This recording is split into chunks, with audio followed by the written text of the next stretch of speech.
बहू की सूनी गोद कैसे गूंजेगी किलकारी।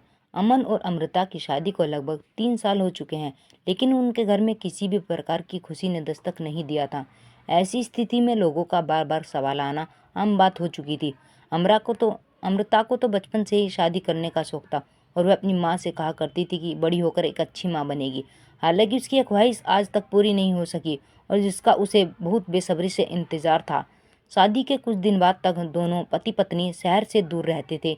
जब वो अपने हिसाब से अपनी ज़िंदगी जी रहे थे तब बहुत ज़्यादा खुश थे, लेकिन अमन की नौकरी चले जाने की वजह से उसे वापस अपने होम टाउन आना पड़ा और अपने परिवार के साथ रहना पड़ा, जहाँ पर उसके माता पिता, छोटा भाई और एक बहन थी।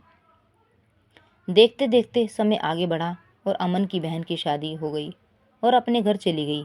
वैसे तो अमृता की सास स्वभाव की अच्छी थी और उन्होंने हमेशा अमृता का साथ दिया और कभी किसी से भी अगर अमृता के लिए कुछ कड़वाहट होती तो वह उसे अमृता का ही साथ देता था।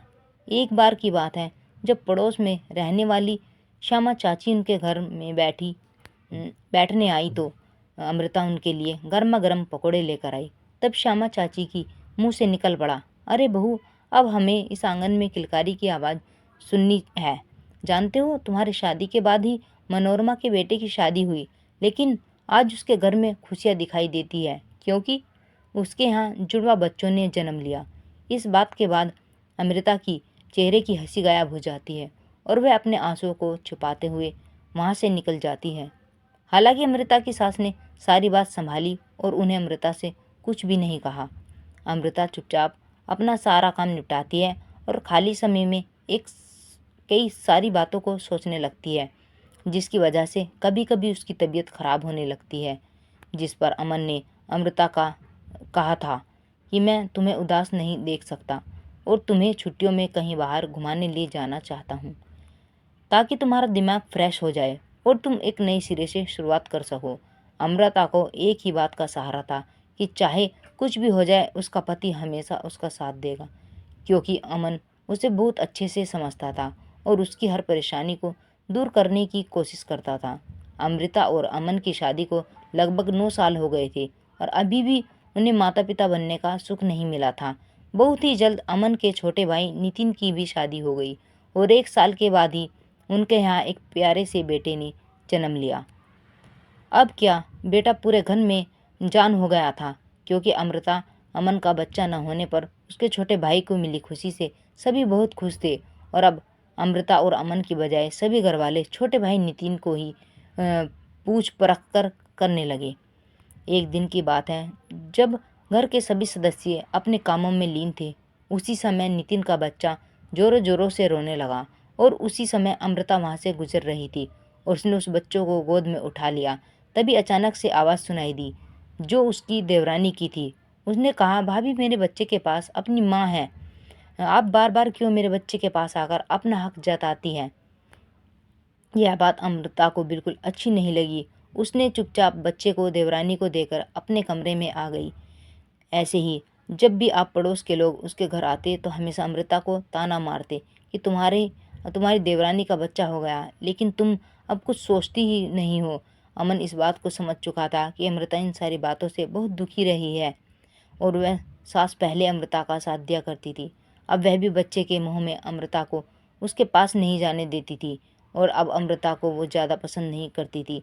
जब देवर के बच्चे का पहला जन्मदिन आता, उस समय अमृता ने कई सारी डिश बनाने के बारे में सोचा और उसने पूरा सहयोग भी दिया, लेकिन फिर भी सास और देवरानी उससे यह नहीं बात करती कि उसे अपने दिल की बात बताती। अमृता को तो यकीन नहीं हो रहा था कि जिन लोगों के भरोसे वो इस घर में है, उन लोगों ने ही उसका भरोसा तोड़ दिया।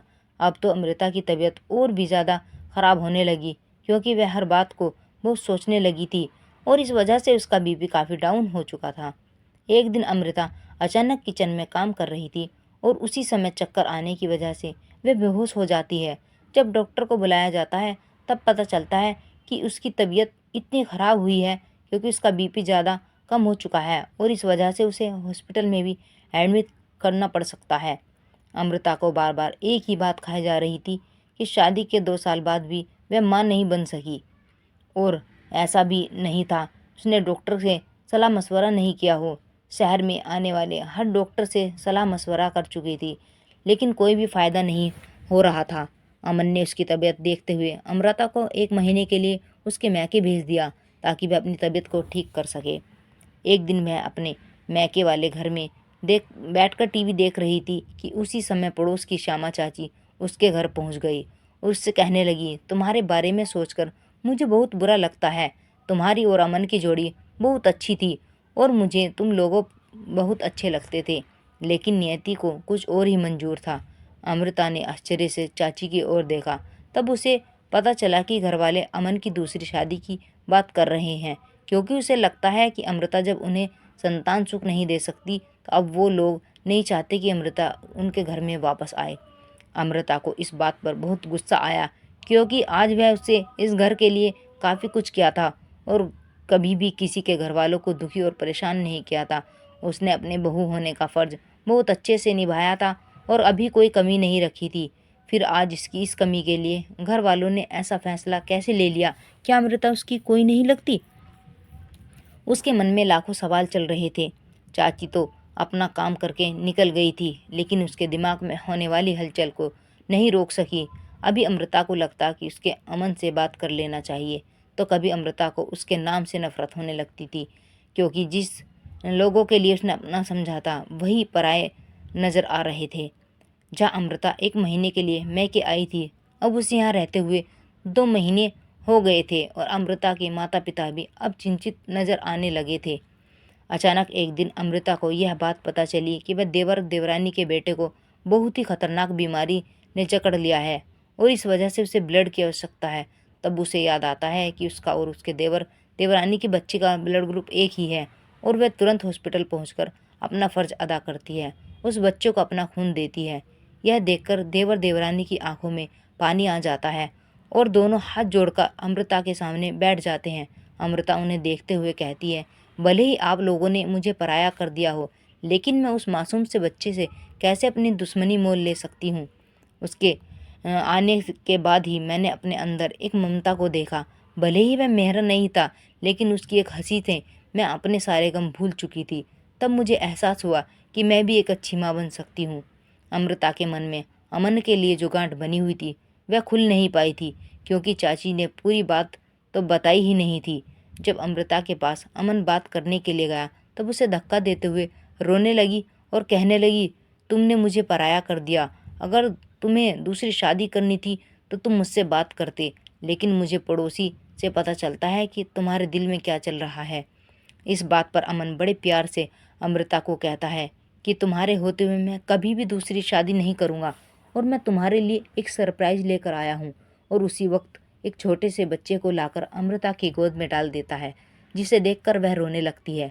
अब उसे पता चल जाता है कि आखिर सच्चाई कुछ और ही है। अमन इतने दिनों से जरूरी कार्रवाई में लगा हुआ था, क्योंकि वह एक बच्चा गोद लेकर अमृता की गोद को सूना नहीं रखना चाहता था, बल्कि उसे संतान सुख देकर हर खुशी दे देना चाहता था। अमृता को इस बात का अफसोस होता है कि उसने क्यों एक बार अमन से बात नहीं की और वह मन में गांठ बनाकर बैठ गई। अब सास भी अपनी गलती स्वीकार करती है और उस प्यारे से बच्चे को अपना नाम देती है।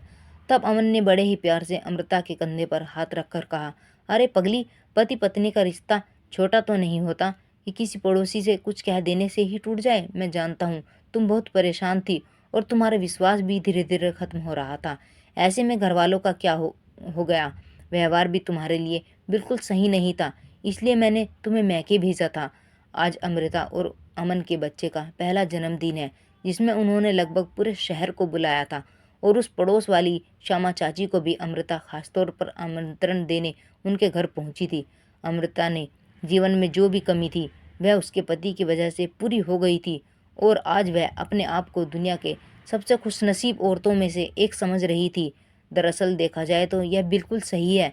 एक औरत की जीत उसी समय होती है जब उसका हमसफ़र उसके साथ हो। ऐसे में हमेशा पति पत्नी के बीच होने वाले मतभेद को ठीक करने के लिए किसी और की नहीं बल्कि स्वयं पति पत्नी की आवश्यकता होती है, ताकि अपने जीवन का निर्णय ले सके और तीसरे को बीच में आने से रोक सके। किसी भी परेशानी या दुख के समय में पति पत्नी हमेशा अपने पति की ओर देखती है। ऐसे में पति का कर्तव्य बनता है कि वह अपने पत्नी का साथ दे और उसे हमेशा खुश रखे। Thanks for watching this video. Please subscribe my channel and like.